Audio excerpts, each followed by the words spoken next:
and welcome back to my channel. So today I am going to be doing a little bit of a Q&A for you guys about what it is to be a makeup artist, how you can become a makeup artist, how I became a makeup artist. I'm by no means an expert on this subject and I still have a lot of growing to go in my career, but I've gotten to a place that, you know, I aspired to be before I started doing makeup. This was like the absolute dream, is what I'm living now. And I guess as you progress through your career, your goals and dreams get higher and higher. So I've definitely got a long way to go in that respect. But for a lot of you, I feel like I have some handy tips and tricks and just information so you can decide whether makeup is really something that you want to do. I have written down some of the questions that I get asked a lot.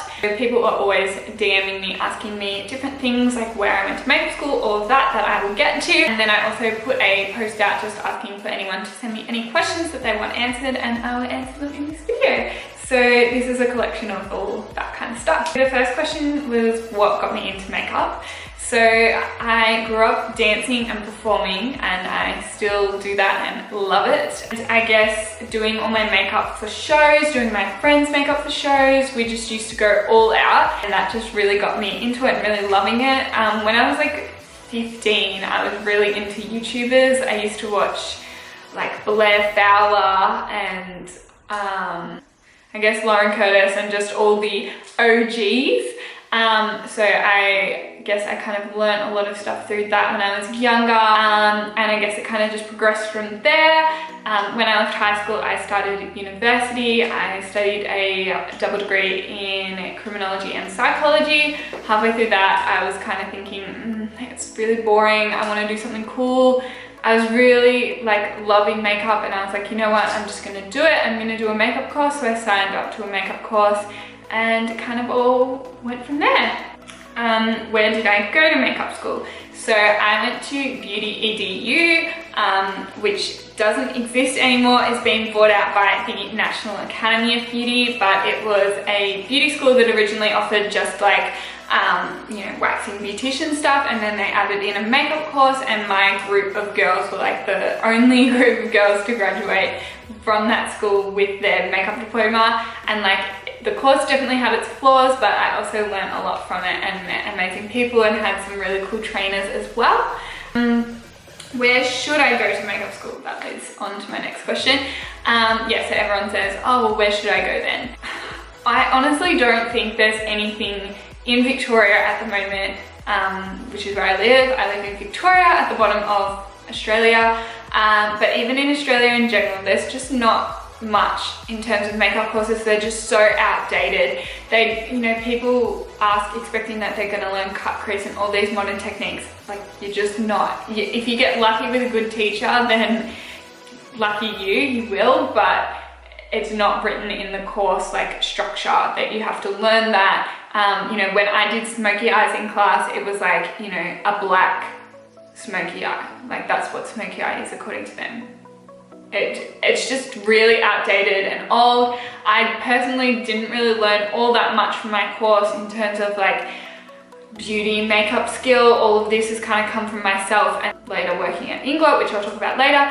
But yeah, if you want to become a makeup artist, you have to have the drive in yourself to practice and, you know, watch tutorials and all that kind of stuff to learn, because there's just really not that much out there at the moment with makeup schools, which is really disappointing, but that's just the way it is, and hopefully eventually they will catch up and start providing, you know, teaching people what people want at the moment. So my recommendation therefore would be to go do lessons with makeup artists that you like, and do like short courses. So Melissa Sassine Academy, which is in Sydney, they have like a short course, and to me that looks amazing. It's closer to, you know, what people want than what National Academy and all of that offer. Obviously you're not going to get your diploma, but they do give you a certificate. So starting with something like that's really good, because at least then you have the skill behind you, and then if, you know, you decide that you really need that diploma so that you're qualified, then, you know, go do that. But basically you're just doing it for the qualification, because I really honestly don't think you can learn much. Everything that I learned from my course was more like special effects and like theatre makeup and all that kind of stuff. I learned heaps in that respect, but not much to do with this situation. So yeah, Eliza Madeline Academy, or yeah, finding a makeup artist and teaming up with them and getting them to train you up. So Makeup with Jar, I have lessons with her. She's amazing. She's Sydney based, but she also does stuff in Melbourne and around Australia every now and again. Yeah, I know heaps of makeup artists in the area. I do makeup lessons. Yeah, how did I get a job at Inglot, or how can you work at a makeup store? So I got my job at Inglot. They only hire like qualified people. It's not just, you know, you can't just walk in and expect to get a job. You have to have some kind of experience. I was very fortunate. I got hired before the end of my course. They were opening a new store. I applied for that. I got an interview, which I was shocked by. You have to put together like a folio of like work that you've done and show them. So I did that. And then after that stage, you had to actually bring in a model and do a makeup in front of them for the interview. So super nerve-wracking, and oh my god, my skills would have been so appalling back then. But I was so lucky to get the chance to further my skills by working there, and I really did. Working with other artists and learning from other people is literally the best possible thing you can do for your skills. Everybody has something to learn from everyone, and I still believe that. I believe that I can learn something from somebody who hardly touches makeup, and you know, they can learn stuff from me. You can learn from everyone, because everyone does things differently and uses different products, and I say that so often to people. But yeah, I was really lucky to get the chance to work at Inglot. I know at Mecca, like they hire some people that aren't qualified and some that are, and then you kind of have to work up the ranks until you're allowed to do like makeovers in store. Other places, Napoleon, Mac, all of that, I'm pretty sure all of them you need to have a qualification. Yeah, just if you're wanting to get into like makeup retail, which I totally recommend first, it just helps your knowledge so much, and working with products, learning how to sell things to people, like that way you learn like all about the products, what's in them, so you have like, you know, a brand that you know everything about. You can always find a product there that you know you can rely on because you know everything about it. It's so handy in building up your skills at the start. So I would definitely recommend that. Just work on your folio, so you have a really good collection of images you can use. So in your friend's makeup or whoever's makeup you can do, and taking good quality photos. Not shadowy, gross photos, like good quality photos. Get together a good collection of all different types of looks. Get yourself really confident so that when you go in there, you know that you can sell yourself because you believe that you're good enough. If you don't believe you're good enough, you're not going to get anywhere, which is something that I learned really quickly. As soon as I started believing in myself, people came to me. How did I build my freelance? Social media is the key to anything these days, basically. So just building up a really good page. Again, it's all to do with good photos. People love a good photo. Keep relevant, you know, try and do makeups that people are really into at the moment. Just promote yourself everywhere you possibly can. So get your word out there, business cards, putting them in cafes, like anything. You know, even if your form of advertising only brings in one person, that's one person that you wouldn't have had before, who you then do their makeup, and then if they like it, they go tell, you know, 5 or 6 of their friends, and even if 2 of them come to you, that's 2 more people, and it goes on and on and on until it builds up. And it, you know, there's parts where it's really slow, but eventually it will all kind of fall into place. My tips for aspiring artists. So I guess all of this is tips for aspiring artists, but I guess the main thing would be just to practice as much as you can, which I know is like a really, I don't know, it's what no one wants to hear because it's not a quick fix, it doesn't happen overnight, but definitely practice is what's going to get you through and get you that confidence, so then, you know, next year be confident. Another question that I get asked a lot is, you know, oh, have you ever had someone that's not happy, or what do you do when someone doesn't like their makeup? And it happens less and less the more confident you get, not because your skills are changing or you're doing anything different. The vibe that you give your client, you know, influences the way that they see their makeup. Like if you're nervous the whole time and you're shaking, or you're asking them too many questions, like there's a borderline between asking, you know, too many questions and not enough questions. So you've got to kind of, at some point, just take the liberty, do it yourself, be really confident and proud of what you've done, and then ask them at the end, you know, say, are you happy with everything and all of that? Let me know. I don't take offense, tell me, and I don't take offense anymore. And then they can tell you their opinion. They're like, oh, usually I have my eyebrow a little bit lighter, and you can do it from there. But don't make yourself seem like you don't know what you're doing, because that's when people will start to not trust you anymore. And as soon as that trust is out the door, they'll think everything you do is crap.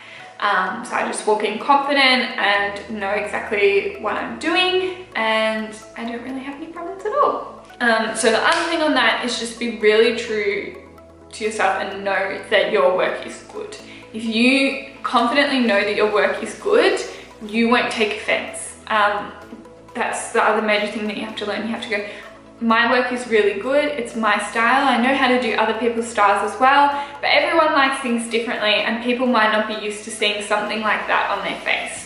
And it's nothing to do with me or what I've done, it's just because they're not used to it, yeah? Like, some people never wear makeup, and then you do this amazing, you know, cut crease eye, and they hate it, you know, and they might walk away if they don't tell you that, you know, they don't like it, so you have a chance to fix it. They might go away and say, oh my god, that makeup artist was terrible.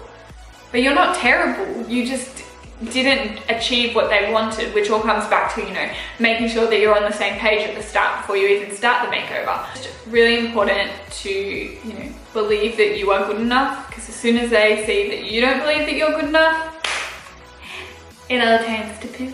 Where is my equipment from? So everyone's always like, where's your ring light from? Where's your mirror from? Where are your drawers from? Where's your chair from? Let me tell you. My ring light I got from eBay. All of my lighting I get from eBay, so my soft boxes as well, which I use for filming, it's all off eBay. It's pretty super easy to find stuff on there, I'm pretty sure. I will try and find something for you now. Just type in ring light in camera and photographic accessories, and like all of these ring lights come up, like heaps of them. Price, I paid like $300 for my ring light. I think they've gone down in price a bit now. You can get them for about $150, which is so much better. And they usually all have free postage. I'd order one from in Australia because they're pretty fragile and you don't want that like on a plane or a boat or whatever.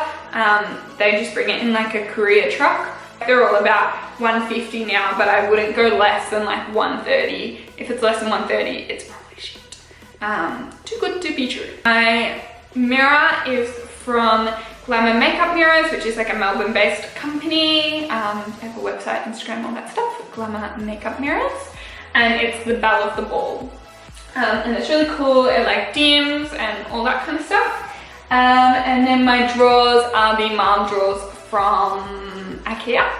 And then my banner is from Vistaprint. I talk about all this stuff in my like studio tour as well, but I just like made the design on Vistaprint. And my chair is from eBay as well. I just typed in makeup chair and it was about $70. And then people often ask me as well, like, where do I get all my disposables from that's cheap? So my mascara wands and all that kind of stuff, like lip wands and Q-tips I get from eBay. My makeup pads, like cotton pads for makeup remover, I get from Daiso. I get the pack of 180. It's in a pink box and you get 180 square ones and they're $2.80 a box. So I buy those ones. Oh, $2.80 for 2 boxes. They're like stuck together. So that's where I get those from. It's really cheap. And then my lashes I buy in bulk from Dodo Lashes. What is my favorite makeup to do? So I sort of touched on this before when I was talking about how I really love doing creative makeup. So like really colorful cut creases, even just like neutral cut creases, but super dramatic.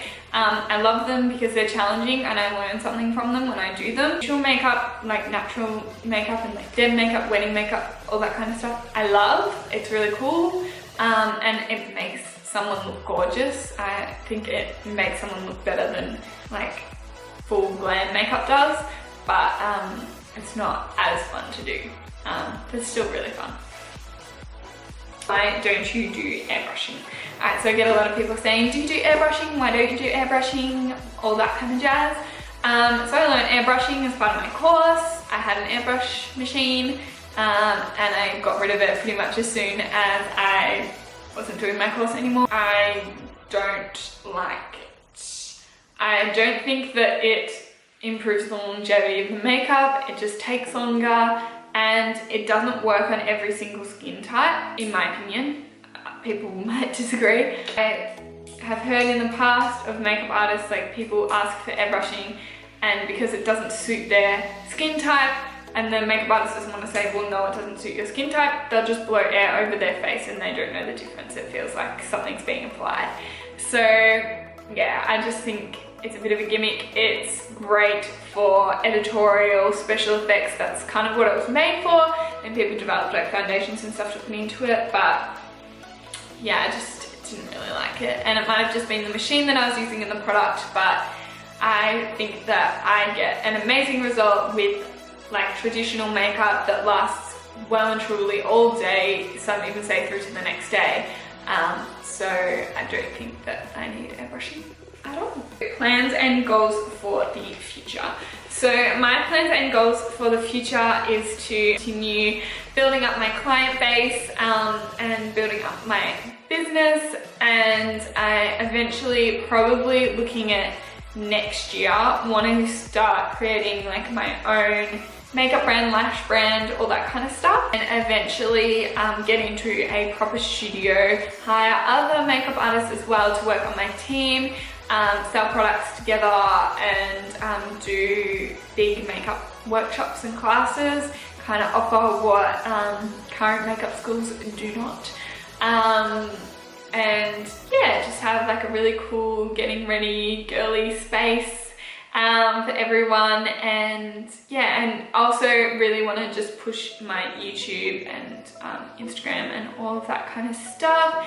Any promotion is good promotion, and I actually love doing YouTube and talking to the camera. Such a lonely thing to do, but it's great. So yeah, hopefully push that. I want to get a drone soon and start doing like cool epic vlogs and all of that as well. So yeah, we'll see how we go. So thank you guys so much for watching. I hope you've learned something from today that you can take away to help benefit your career. If you have any further questions, leave them down below. Leave a thumbs up to this video if you learned something. If you didn't, also give it a thumbs up because you're a good person and you want to support me. Thank you so much for watching, guys. Like, comment, subscribe, all that jazz, and I'll see you next time. Bye!